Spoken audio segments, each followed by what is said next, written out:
All right, so today I want to talk about toxic positivity. And I feel as if that is the expectation that other women want from me. Because I have this effect of disrupting their peace. And I have a feeling it's about the toxic positivity along with other things. I've been there. That it's in the training of when I was very little, you pretend everything's okay, even when it's not. I need you to pretend and act like everything's okay in this house, okay? We don't let other people know anything other than you're happy. That's the only emotion I want to see from you. Do you understand that?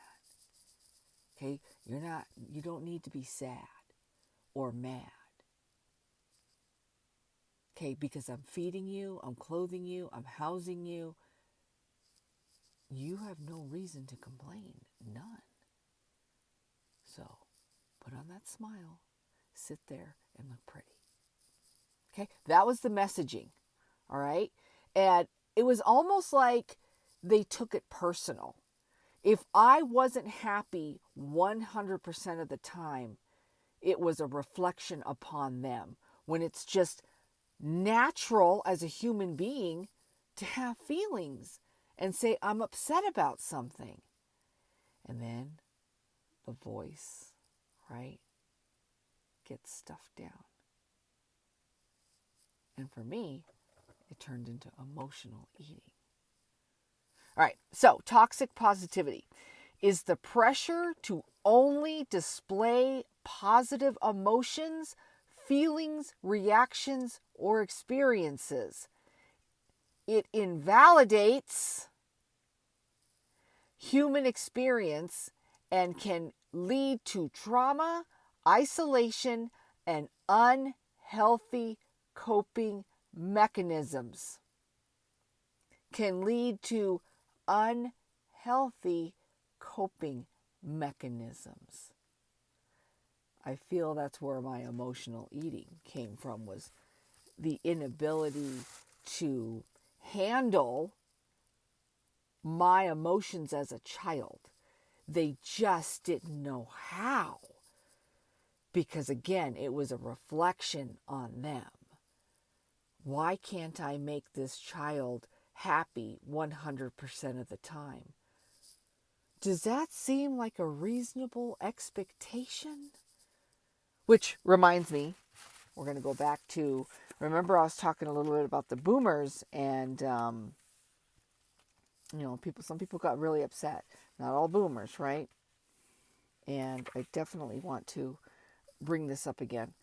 Service and gratitude will fuel your relationships.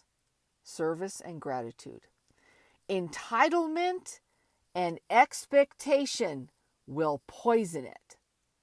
And I want to be really clear about, it's not always about the romantic relationship. Relationships in general. Having that expectation, but I did this. And I've said this several times and I'll say it again. Edith, the producer of Naked Onion Mystery Tours, taught me this, and I didn't realize just how valuable it was going to be. At first it was kind of like, what? And now I'm like, I live my life by it. She said, I don't owe you and you don't owe me. Basically saying, we do because we want to. And it's okay if things don't work out. And friendships, families, work, whatever it is.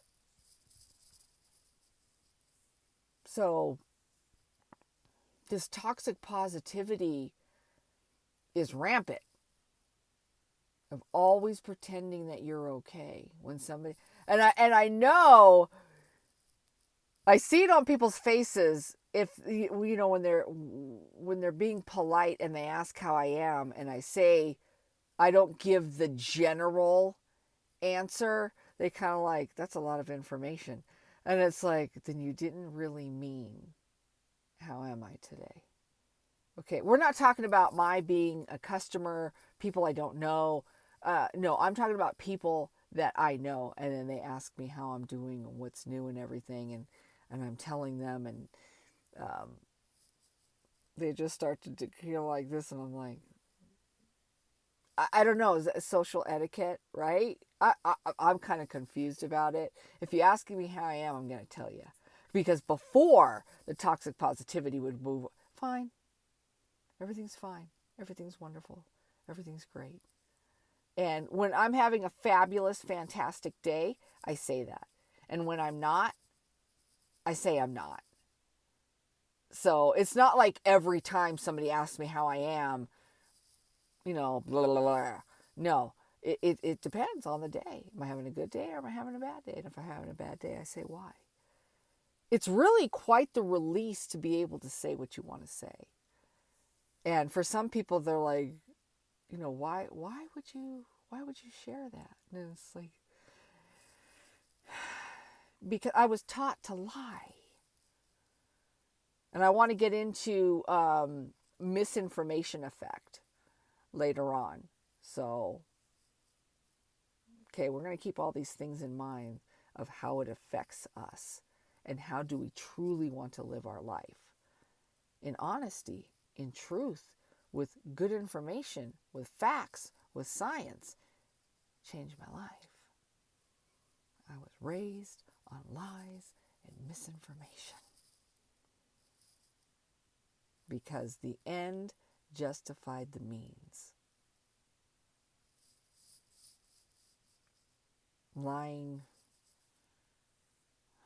being fake, only benefits the person that's lying. Think about that.